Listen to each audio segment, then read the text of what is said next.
Find the area of the parallelogram with a base of 12 and a height of 23.5. So if we draw a traditional parallelogram, this is not going to be to scale. I can see that already.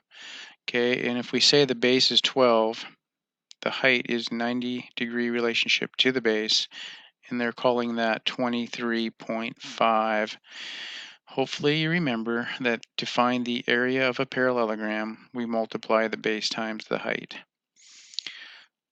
All rectangles are parallelograms. If I would take a scissors and cut that right there and put it over here, I'd have a rectangle that is 12 by 22 and 5/10. Ooh, I better be careful here. That's 23. So let's do this now. We have 23 and 5/10 times 12. This is probably the hardest part of the problem. Multiplying times a decimal. So 12 times 5 is 10. 2 times 3 is 6, plus 1 is 7. 2 times 2 is 4. We need to add a 0 to hold the place value. 1 times 5 is 5. 1 times 3 is 3. 1 times 2 is 2.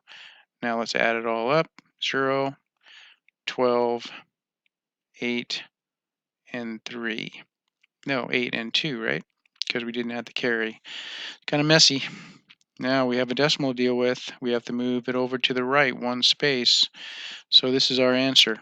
2, 8, 2, 282. Does that seem about right? Is 10 times 23 is 230, so it sounds about right.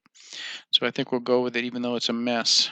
Make sure that we understand it's 23.5 here, and then we have to deal with the decimal when we're done.